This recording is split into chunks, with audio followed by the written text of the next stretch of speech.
কি মহিলারা ঈদগাহে গিয়ে নামাজ পড়লে বেশি নেকি পাবে? তদরূপ কি মহিলারা মসজিদে গিয়ে নামাজ পড়লে কি বেশি নেকি পাবে? আমি বলবো না না না না। আমার রাসূলুল্লাহ সাল্লাল্লাহু তাআলা আলাইহি ওয়াসাল্লাম পুরুষ এবং মহিলাদেরকে ডিফারেন্সিয়েট করেছেন, আলাদা আলাদা করেছেন। পুরুষ মসজিদে গিয়ে নামাজ আদায় করবে, বেশি নেকি পাবে। কিন্তু রাসূলের আপনার হাদিস বলছে মহিলাদের ক্ষেত্রে মহিলারা কোথায় নামাজ আদায় করলে বেশি নেকি পায়। নবীজি বলছেন মুসনাদ আহমদের মধ্যে 25331 এর মধ্যে হাদিস, হাসান সনদে বর্ণিত হাদিস। হাদিসটি জাল নয়, যঈফ নয়। এই হাদিস শরীফের মধ্যে নবীজি ইরশাদ করেন, খায়রুল মাসাজিদিন নিসা কানু বুয়ুতিহিন্না। একজন মহিলার সবথেকে উত্তম, সবথেকে বেশি নেকির জায়গা, নেকির নামাজের জায়গা হলো তার নিজের বাড়ির অন্দরমহল। জোরে বলে সুবহানাল্লাহ, এটা জোরে সুবহানাল্লাহ। পুরুষের জন্য সবথেকে উত্তম নামাজের জায়গা হলো মসজিদ, সবথেকে উত্তম জায়গা হলো নেকির জায়গা হলো মসজিদ। কিন্তু রাসূলুল্লাহ বলছেন একজন মহিলার জন্য সবথেকে নেকির জায়গা, সবথেকে উত্তম সাজদার জায়গা হলো তার নিজের বাড়ির অন্দরমহল। আরে মহিলাটি কোথায় করবে? আপনার বাড়িতে না মসজিদে? কোনটা? বাড়িতে না মসজিদে?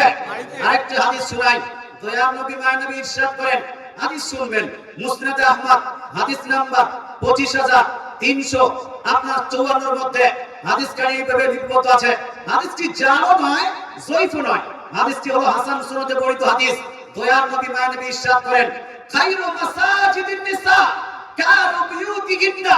আল্লাহ তাআলা রাসূল সাল্লাল্লাহু আলাইহি ওয়াসাল্লাম ইরশাদ করেন যে একজন মহিলা যতগুলো নামাজ পড়েছে, মহিলা গোটা জীবন যতগুলো নামাজ পড়েছে, এর মধ্যে সবথেকে বেশি মহিলাটিকে নামাজের নেকি দেওয়া হবে সেই নামাজে যেই নামাজটি মহিলা নিজ বাড়ির অন্দরমহলে আদায় করেছে। জোরে বলে সুবহানাল্লাহ। কোথায় আদায় করেছে? সবথেকে বেশি নেকি দেওয়া হবে সেই নামাজে যেই নামাজটা মহিলা নিজের বাড়ির অন্দরমহলে আদায় করেছে। তাহলে বলুন তো ভাই, পুরুষ এবং মহিলা দুইজনের মধ্যে পার্থক্য হলো কি হলো না? হলো কি হলো না? আপনি বলেন হুজুর জামাতে নামাজ পড়লে যে বেশি নেকি আছে 27 গুণ, ওইটা কোথায় গেল? ওটা কি মহিলারা বাড়িতে কি জামাত করে পড়বে? মহিলারা কি মসজিদে গিয়ে জামাত করে পড়বে না? আমি বলবো ভাই, আমরা তো কিছু জানি না, আমরা শুধু বুঝি রাসূল যেটা শিক্ষা দিয়েছেন সেই শিক্ষাটা মানুষকে দিতে হবে। নিজের বাড়ির ঘরে আপনার শিক্ষা চলবে না, শিক্ষা চলবে কার? রাসূলুল্লাহর নামাজটারের। ভালো কার কার? আমাদের রাসূলুল্লাহ। শিক্ষা নিব আমরা রাসূলের কাছ থেকে, দীক্ষা নিব আমরা রাসূলের কাছ থেকে, জ্ঞান নিব আমরা রাসূলের কাছ থেকে, ধর্ম চালাবো আমরা রাসূলের শিক্ষা দেওয়ার মত অনুযায়ী, নাকি ভাই? আসুন আপনি বলুন হুজুর বাপ কি বলছে 27 গুণ যে বেশি জামাতের, ওই জামাতের নেকিটা মহিলারা পাবে কিনা? তো আমি হাদিসটা পড়ছি বাপ, বুখারী, মুসলিম, তিরমিজি, নাসাঈ, আবু দাউদ, ইবনে মাজাহ, প্রায় সব জায়গায় হাদিস কানে লিপিবদ্ধ আছে। আল্লাহ তাআলা রাসূল সাল্লাল্লাহু তাআলা আলাইহি ওয়াসাল্লাম ইরশাদ করেন, জামাতের নামাজ যে ফজিলতপূর্ণ সেটা কার জন্য, পুরুষ না মহিলা? তো রাসূলুল্লাহ বলছেন, সালাতুল জামাতি তাফতুলু আলা সালাতির রাজুলি ওয়াহদা বি27 দারাজাতান। তিরমিজি শরীফের হাদিস। নবীজি বলছেন জামাতের নামাজ, জামাতের সালাতুল জামাতি, জামাতের নামাজ তাফতুলু আলা সালাতির রাজুলি ওয়াহদা, বেশি ফজিলত রাখে রাজুলের নামাজ অপেক্ষা। এখানে নবীজি বলছেন সালাতির রাজুল, রাজুলের নামাজ অপেক্ষা। এবার প্রশ্ন হলো রাজুলুন কাকে বলা হয়, পুরুষকে না মহিলাকে? রাজুলুন কাকে বলা, মহিলাকে? এই বুঝেন না আপনারা, তখন বাংলা বুখারী পড়বেন আর বাংলা বুখারীতে মন মরাজরা তরজমা করে দিবে, বাংলা তিরমিজি নিজের মন মতো তরজমা করে দিবে। তখন বলবেন না এখানে তো মহিলা আর পুরুষ উল্লেখ নাই, নবীজি বলছেন জামাতে পড়লে 27 গুণ বেশি নাকি, মহিলা হোক বা পুরুষ। আর এইদিকে তো বক্তারা বলছে যে মহিলা আর পুরুষের নামাজের মধ্যে কোনো পার্থক্যই নাই, তাহলে মহিলারা তো আপনার জামাতে পড়াবো। আমার রাসূলুল্লাহ বলছেন পুরুষের একাকী নামাজ অপেক্ষা জামাতে নামাজ পড়লে 27 গুণ বেশি নেকি পাবো। পুরুষটা মানে কি? এই রাজুলের মানে কি? রাজুল নবীজি উল্লেখ করেছেন, কি বলছে আপনার হুজুর? পুরুষ। পুরুষ না মহিলা? পুরুষ। আচ্ছা, ইনি পড়াশোনা করেননি? পড়াশোনা করেছেন? আপনারা কেউ মাদ্রাসায় পড়েননি, ইনি মাদ্রাসায় পড়েছেন, গ্রামার পড়েছেন, আরবিক ট্রান্সলেট পড়েছেন, কোরআনের তরজমা করতে জানেন, হাদিসের তরজমা করতে জানেন। নবীজি যখন জামাতের নেকি উল্লেখ করলেন তখন নবীজি রাজুলুন, আপনিও দেখেন গুগলে সার্চ দিন রাজুলুন মিন্স, রাজুলুনের অর্থ কি, এখনই সার্চ দিন, এখনই বার হয়ে যাবে। নবীজি ইরশাদ করেন সালাতুল জামাআত, সালাতুল জামাতি তাফতুরু আলা সালাতির রাজুলি ওয়াহদা বিসাবিয়্যিন ওয়া 20 দারাজাতান।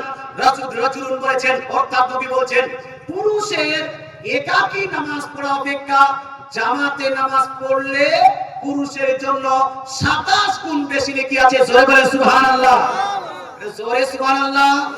আচ্ছা বলুন তো, 27 গুণ নেকি, 25 গুণ নেকি, এই নেকিটা নবীজি জামাতের যে দিয়েছেন কার জন্য দিয়েছেন, পুরুষ না মহিলা? যারা বলে পুরুষ না মহিলা? পুরুষের জন্য, মহিলাদের জন্য নয়। আপনি বলে হুজুর তাহলে মহিলারা কোথায় যাবে, মহিলারা কোথায় নামাজ পড়বে? তো মহিলাদের আরবি কি বলুন তো? একজনের বলতে পারবেন? আপনি বলেন আওরাতের আরবি? হ্যাঁ, মিরাত হয় আর নিসাউন হয়। হ্যাঁ, আচ্ছা উনি বলছেন মিরাতুন হয়, মারাতুন, নিসাউন, এগুলো মানে আর মহিলা। এখন আপনি মহিলা আরবি উনার কাছে জিজ্ঞেস করলাম, আমি বললাম না পুরুষের আপনার আরবি হলো রাজুলুন, রাজুলের আপনার একাকী নামাজ অপেক্ষা জামাতে পড়লে 27 গুণ বেশি নাকি। কিন্তু প্রশ্ন হলো মহিলাদের নামাজ কোথায় বেশি নাকি? রাসূলুল্লাহ সাল্লাল্লাহু আলাইহি ওয়াসাল্লাম ইরশাদ করেন, মহিলার আরবি কি বললেন নবী সাহেব? মারআতুন অথবা নিসাউন, নিসা, নিসাউন, ওই যে খায়রুন নিসা বলে না, খায়রুন নিসা জান্নাতুন নিসা, এই যে বলছে না, এই যে নিসা, নিসা মানে হলো মহিলা। মুসলমান আপনাকে বলতে চাই, হাদিস উঠান, এই হাদিসটি রিপোর্ট আছে সুনান আবু দাউদ জিল নাম্বার 1 হাদিস নাম্বার 570। কত নাম্বার হাদিস বললাম? 570 এর মধ্যে সহিহ সনদে বর্ণিত হাদিস। রাসূলুল্লাহ সাল্লাল্লাহু আলাইহি ওয়াসাল্লাম ইরশাদ করেন সালাতুল মারআতি, সালাতুল মারআতি, সালাত মানে হলো নামাজ, মারআত মানে কি বললাম? মহিলা। নবীজি বলেন সালাতুল মারআতি ফি বাইতিহা আফসালু মিন সালাতিহা মিন হুজরাতিহা ওয়া সালাতুহা ফি মাখদাইহা আফসালু মিন সালাতিহা ফি বাইতিহা। রাসূলুল্লাহ বলেন সালাতুল মারআতি, মহিলার নামাজ, ফি বাইতিহা, নিজ ঘরে নিজ বেডরুমে আদায় করা, আফসালু মিন সালাতিহা ফি হুজরাতিহা, বাড়ির বারান্দায় নামাজ পড়া অপেক্ষা, না বারান্দায় নামাজ পড়া অপেক্ষা বেশি নাকি। জোরে বলেন সুবহানাল্লাহ। কোথায়? নিজ বেডরুমে নামাজ পড়া, নিজ বাড়ির যে বারান্দা, বারান্দায় নামাজ পড়া অপেক্ষা বেশি নাকি। আল্লাহ রাসূল আগে ইরশাদ করেন ওয়া সালাতুহা ফি মাকদাইহা আফসালু মিন সালাতিহা মিন বাইতিহা। দয়ার নবী মানবী ইরশাদ করেন, আর একজন মহিলার নামাজ অন্তর মহলে, বেডরুম থেকেও আরো যদি কোনো লুকানো রুম থাকে, বেডরুম থেকে আরো যদি কোনো গোপনীয় রুম থাকে, সেই গোপনীয় রুমে নামাজ পড়া মহিলাটির বেডরুমে নামাজ পড়া, নিজের আপনার শোয়ানো রুমে নামাজ পড়া অপেক্ষা বেশি নাকি। জোরে বলেন সুবহানাল্লাহ, একটু জোরে সুবহানাল্লাহ হবে। মুসলমান আপনাকে বলতে চাই, হাদিস শোনাচ্ছি, কারো বাপের কথা শোনাচ্ছি না, নিজের পার্সোনাল লজিক নয়। রাসূলুল্লাহ সাল্লাল্লাহু আলাইহি ওয়াসাল্লাম মারআত মানে হলো আওরাত, মারআত মানে হলো মহিলা, আর রাজুলুন মানে হলো পুরুষ। পুরুষের নামাজ, মহিলাদের নামাজ আলাদা আলাদা করেছেন কি করেননি ভাই? আচ্ছা, রাসূলুল্লাহ যদি আলাদা করেন আপনি কি এক করতে পারবেন? এক করতে পারবেন? রাসূলুল্লাহ যদি আলাদা করেন তাহলে কোনো মাস্টার ডাক্তার নাই খোল্লা কি এক করতে পারবে? আর যদি কেউ এক করতে চায় তাহলে রাসূল একদিকে, মাস্টার ডাক্তার একদিকে, মৌলভী মুন্সি একদিকে, মুফতি মুহাদ্দিস একদিকে, রাসূলুল্লাহ একদিকে, আর গোটা দুনিয়ার মৌলভী মুন্সিরা একদিকে। একজন মুসলমান যাবে কোন দিকে? তো মুসলমানের স্লোগান হবে দয়ার নবী যেই দিকে আমরা আছি সেই দিকে, কোরআন হাদিস যেই দিকে সুন্নি মুসলমান সেই দিকে। সুন্নি মুসলমানরা কোরআন হাদিস ছাড়েনি, আগামীতেও ছাড়বে না। যতই বড় মাস্টার ডাক্তার হয়ে যাক না কেন, যতই বড় নায়ক হয়ে যাক না কেন, কোরআনের বিপক্ষে কেউ যদি ফতোয়া দেয়, হাদিসের বিপক্ষে কেউ যদি ফতোয়া দেয়, তাদেরকে আমরা মানতে পারি না। কিন্তু আছে কিনা পৃথিবীতে? আছে, বহুত আছে। মুসলমান আপনাকে বলতে চাই, রাসূলুল্লাহ বলছেন যে মহিলারা বাড়িতেই নামাজ পড়বে, অন্দর মহলে নামাজ পড়বে যদি বেশি নেকি পেতে চায়।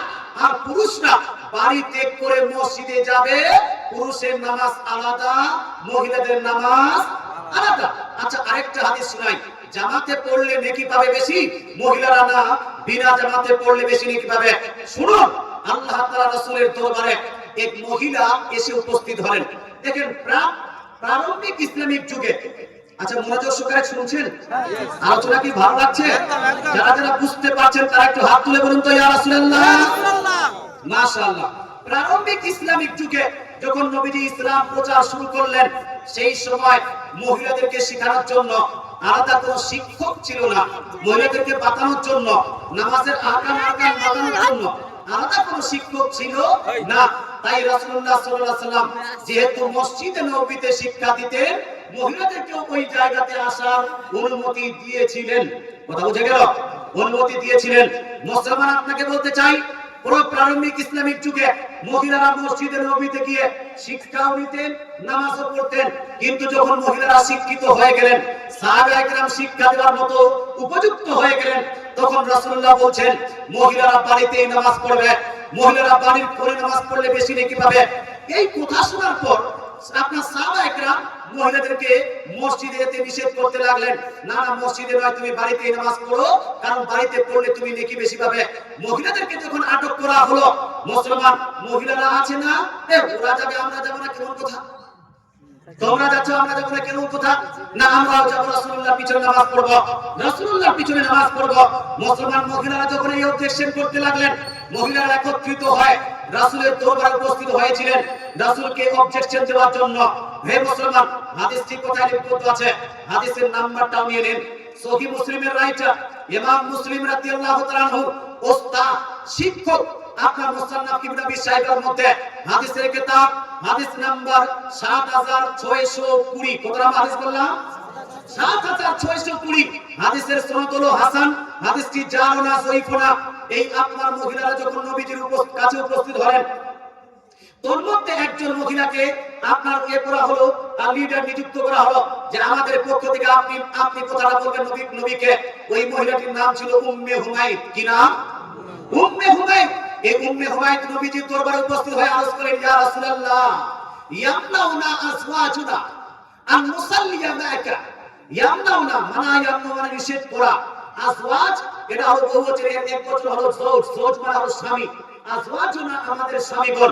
আল্লাহ তাআলা রাসূলের কাছে সেই মহিলাটি অবজেকশন দিচ্ছেন, হুজুর আপনার সাহাবীরা যারা আমাদের স্বামী, এই আমাদের স্বামীগণ আন মুসাল্লিয়া মা'আকা, আপনার পিছনে মসজিদে নববীতে গিয়ে জামাতের সহিত নামাজ পড়তে আমাদেরকে নিষেধ করছেন। ওয়া মুহিব্বুস সালাতা মা'আকা, কিন্তু ইয়া রাসূলুল্লাহ হাবিবাল্লাহ, আমরা আপনার পিছনে নামাজ পড়তে চাই, আমরা আপনার পিছনে নামাজ পড়তে পছন্দ করি।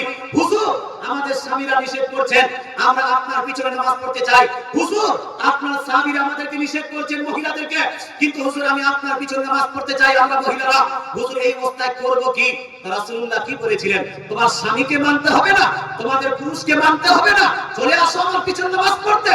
আজকালকার কোন মাস্টারকে যদি বলা হয়, আজকালকার কোন ডাক্তারকে যদি বলা হয়, ওই যে গায়ের মুকাল্লিদ ডাক্তার মাস্টাররা, ওরা বলবে না না তোমার স্বামীকে মানার দরকার নাই, চলো আমার সঙ্গে, আমি তোমাকে মসজিদে নিয়ে যাই, আমি ইমামতি করব, তোমরা পিছনে নামাজ পড়বে।